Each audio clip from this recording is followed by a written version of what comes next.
안녕하세요. 저희는 다양한 요인에 따른 마스크의 미세먼지 포집 능력 측정 실험을 진행한 2학년 S4반 이현우, 2학년 S1반 김승현입니다. 네, 먼저 저희의 연구 동기 및 목적에 대해서 설명드리도록 하겠습니다. 미세먼지 출현 빈도는 빠르게 증가하고 있는 추세이며 미세먼지는 현재 우리 사회의 심각한 문제입니다. 이렇듯 미세먼지를 고통받는 사람은 상당히 많은데요. 미세먼지를 효과적으로 차단하는 방법에는 무엇이 있을까라고 생각하던 중에 가장 경제적이면서 효율적인 방법이 마스크를 생각해내게 되었습니다. 마스크에 대한 여러 의문점을 풀고 마스크에 대해 보다 자세히 알아보기 위해서 본 연구를 고안하였습니다. 다음은 연구 목적입니다.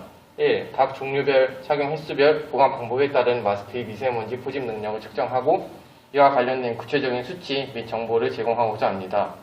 2. 샘으로 관찰한 마스크의 미세 구조가 미세먼지 포집 효율에 어떠한 영향을 미치는지에 대해 알아보고자 합니다. 다음으로 이론적 배경입니다. 미세먼지는 대기 중에 오랫동안 떠다니거나 흩날려 내려오는 직경 10 마이크로미터 이하의 입자화성 물질로 몸에 매우 나쁜 영향을 미칩니다. 다음은 마스크인데요. 마스크는 이렇게 다양한 종류가 있습니다. 이때 벨크로란 정전기를 활용하여 미세먼지와 같이 작은 입자를 흡착하는데 매우 효율적인 구조입니다. 다음은 주사전자현미경인데요. 이는 전자현미경의 한 종류로 집중적인 전자빔으로 주사하여 표본의 상을 얻는 것입니다. 이를 통해 저희는 연구 가설을 4가지를 세워봤습니다.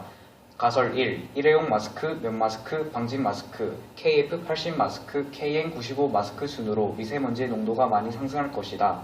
가설 2. 마스크를 사용함에 따라 미세먼지 포집 효율이 떨어질 것이다. 가설 3. 마스크 포장지, 바지 주머니, 일반적인 실내 안경 순으로 마스크의 미세먼지 포집 효율이 오랫동안 유지될 것이다. 가설 4. 샘 사진 분석 결과 마스크의 미세먼지 효율을 결정하는 몇 가지 중요한 요인이 있을 것이다. 입니다. 다음으로 연구 방법 및 내용입니다. 마스크 종류별 미세먼지 포집 효율 측정 실험. 1. 다양한 종류의 마스크를 각각 실험용 아크릴 상자에 구멍에 붙입니다. 2. 향에 불을 붙이고 팬을 튼 이후 아크릴 상자의 윗면을 완전히 밀폐시킵니다. 10초 단위로 총 8분간 측정을 진행합니다. 편의상 위에 1, 2 과정을 아래에서는 기본 실험이라고 명하였습니다. 마스크 사용 횟수별 미세먼지 포집 효율 측정 실험. 1. 위에서 말했던 기본 실험을 1회 진행합니다. 2. 8분 동안 실험 장치들을 그대로 둔 뒤에 똑같은 마스크로 위의 과정을 2번 반복합니다.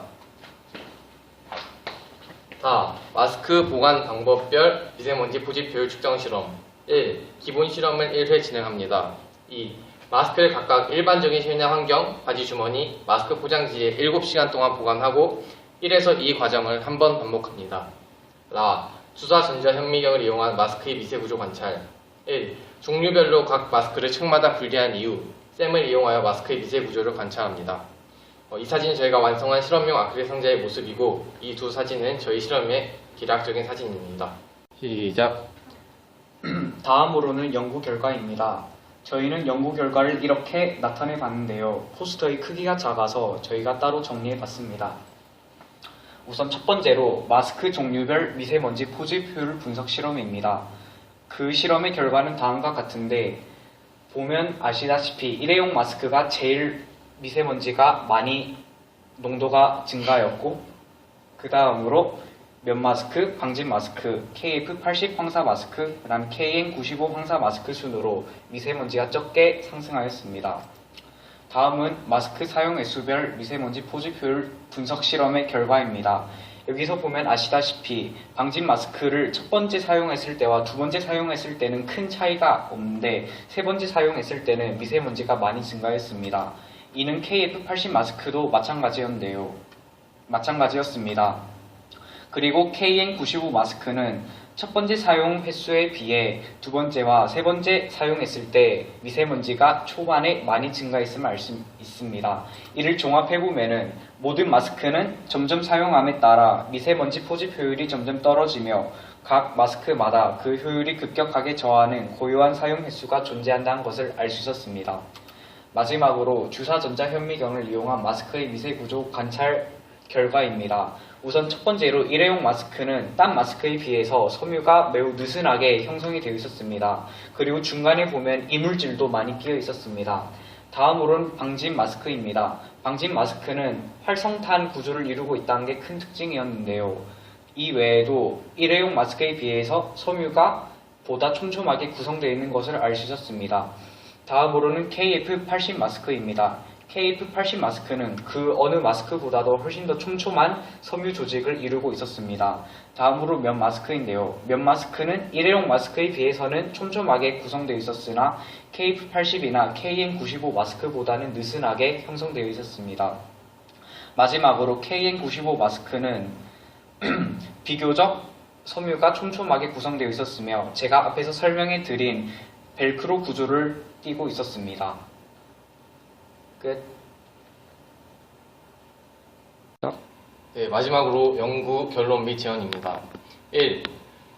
KN95 항사 마스크, KF80 항사 마스크, 방진 마스크, 면 마스크, 일회용 마스크 순으로 미세먼지 포집 효율이 뛰어남을 알 수 있습니다. 2. 마스크의 사용 횟수가 증가함에 따라서 마스크의 미세먼지 포집 능력은 감소합니다. 3. 마스크의 미세먼지 포집 효율을 결정하는 요인에는 마스크 층의 개수, 벨크로 유무, 활성탄 유무, 섬유의 굵기 및 배열 정도가 있습니다. 저희의 진행 계획인데요. 곧 마스크의 보관 방법별 미세먼지 포집 효율 분석을 마무리할 계획입니다. 또한 습도, 연결, 고리 사용 유무, 마스크 입체 구조, 마스크 착용 시 압력 변화 등에 따라서 추가적인 실험을 진행하고 싶습니다. 이상으로 저희 발표를 마치도록 하겠습니다. 감사합니다.